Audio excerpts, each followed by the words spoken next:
పాకిస్తాన్ ఉగ్ర శిబిరాలపై Indian air force మెరుపు దాడి చేసింది. 9 ఉగ్రవాద శిబిరాలపై దాడికి సంబంధించిన వివరాలను విదేశాంగ కార్యదర్శి వివేక్ మిస్త్రీ వివరించారు. ఆ తర్వాత ఇద్దరు ధైర్యవంతులైన మహిళా అధికారులు మీడియా ముందుకొచ్చారు. వారిలో ఒకరు కల్నల్ సోఫియా ఖురేషి కాగా మరొకరు వింగ్ కమాండర్ వ్యోమికా సింగ్. వీరి నేపథ్యం ఏంటి ఓసారి చూద్దాం.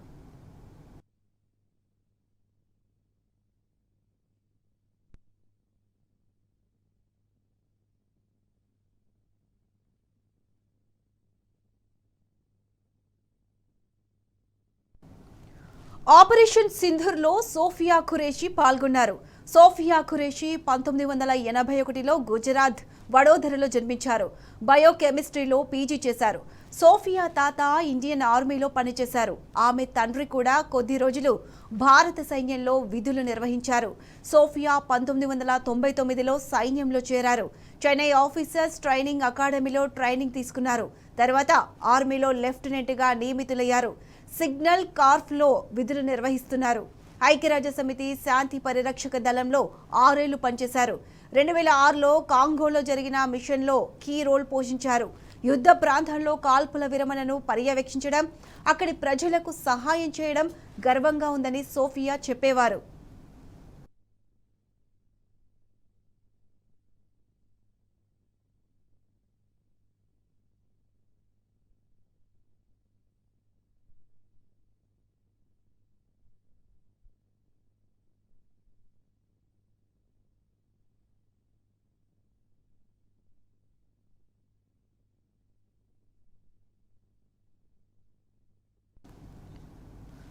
పంజాబ్ సరిహద్దులో జరిగిన ఆపరేషన్ పరాక్రమ్లో సోఫియా పాల్గొన్నారు. ఆమెకి general officer commanding in chief ప్రశంసా పత్రం ఇచ్చింది. ఈశాన్య ప్రాంతాల్లో వరద సహాయక చర్యల సమయంలో కమ్యూనికేషన్లో విశేష కృషి చేశారు. దీంతో ఆమెకు సిగ్నల్ ఆఫీసర్ ఇన్ చీఫ్ ప్రశంసా పత్రం లభించింది.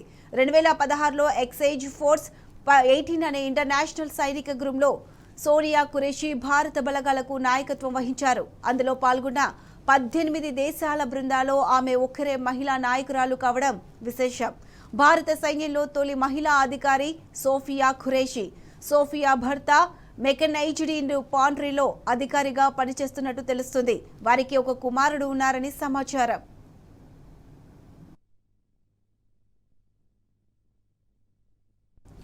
మరో మహిళా అధికారి వ్యోమికా సింగ్. ఆమె వైమానిక దళంలో వింగ్ కమాండర్గా ఉన్నారు. ఎయిర్ ఫోర్స్లో పనిచేయాలని వ్యోమికా సింగ్ చిన్నప్పటి నుంచి అనుకున్నారని తెలిసింది. తన కలను ఆ విధంగా వ్యోమికా సింగ్ నెరవేర్చుకున్నారు. ఎయిర్ ఫోర్స్లో హెలికాప్టర్ పైలట్గా పనిచేశారు. ఇప్పటి వరకు 2500 గంటలకు పైగా విమానం నడిపిన అనుభవం ఆమెకు ఉంది. ఈశాన్య రాష్ట్రాలు, జమ్మూ కాశ్మీర్ వంటి కష్టతర ప్రాంతాల్లో చీతా, చేతక్ వంటి హెలికాప్టర్లను నడిపారు. ప్రమాదకర ప్రాంతాల్లో విమానం నడిపిన అనుభవం ఆమెకు ఉంది. పలు రెస్క్యూ మిషన్లను విజయవంతం పూర్తి చేశారు. 2020లో నవంబర్లో అరుణాచల్ ప్రదేశ్లో కష్టమైన మిషన్కు నాయకత్వం వహించారు. ఆ సమయంలో ప్రజల ప్రాణాలను కాపాడి వ్యోమికా సింగ్ శభాష్ అనిపించుకున్నారు.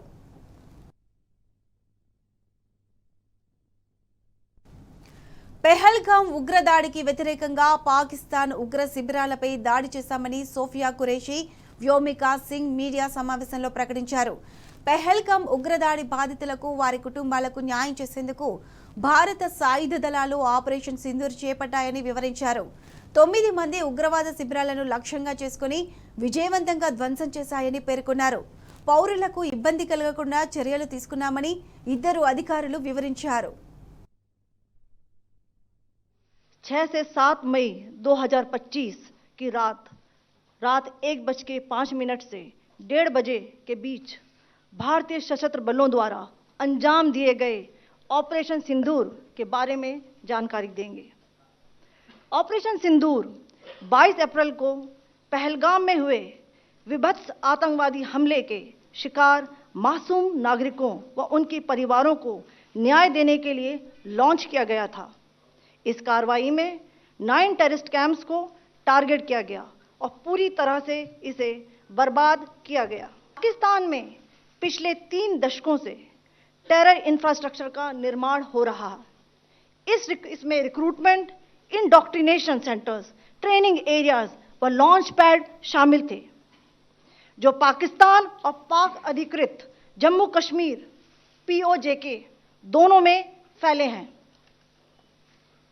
Operation Sindoor was launched by Indian Armed Forces to deliver justice to the victims of Pahalgam terror attack and their families. 9 terrorist camps were targeted and successfully destroyed. Over the last 3 decades, Pakistan has systematically built terror infrastructure. It is a complex web of recruitment and indoctrination centers, training areas for initial and refresher courses, and launch pads for handlers. These camps are located both in Pakistan as well as Pakistan-occupied Jammu and Kashmir areas. Some of the well-known training camps are located, as you can see on the screen. They are distributed from Savai Nala in the north, counting to approximately 21, ending at Bhagalpur to the south. इन लक्ष्यों का चयन विश्वसनीय intelligence सूचनाओं के आधार पर हुआ ताकि आतंक गतिविधियों की रीढ़ तोड़ी जा सके और यह खास ध्यान दिया गया कि निर्दोष नागरिकों और सिविलियन इंस्टॉलेशन को नुकसान न पहुंचे। Selection of these targets for Operation Sindoor was based on credible intelligence inputs and role of these facilities in perpetrating the terror activities. The locations were so selected to avoid damage to civilian infrastructures and loss of any civilian lives. Barnala camp Bhimber ये LOC से 9 kilometre दूर है। यहाँ पर हथियार handling, IED व जंगल survival का प्रशिक्षण केंद्र था। अब्बास कैंप कोटली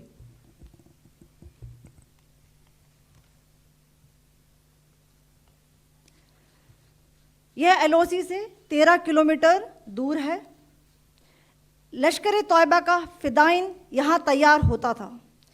इसकी कैपेसिटी 15 टेररिस्ट को ट्रेन करने की थी। अब मैं पाकिस्तान के अंदर के टारगेट से अवगत कराना चाहूँगी। पहला, सर्जल कैंप सियालकोट। यह अंतर्राष्ट्रीय सीमा से 6 किलोमीटर की दूरी पर है, सांबा कठुआ के सामने।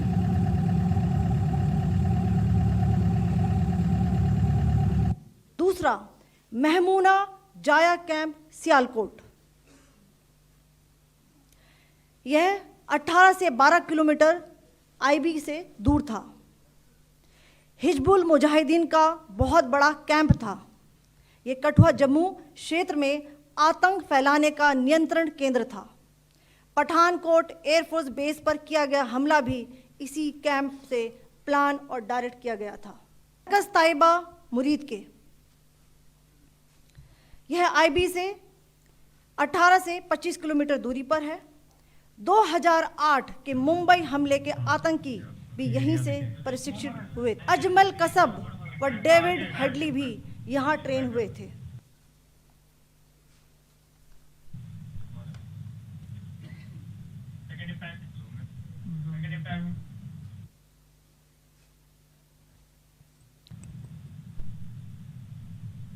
मरकज सुभान अल्लाह भावलपुर यह इंटरनेशनल बाउंड्री से 100 किलोमीटर दूर है। जैश ए मोहम्मद का मुख्यालय था।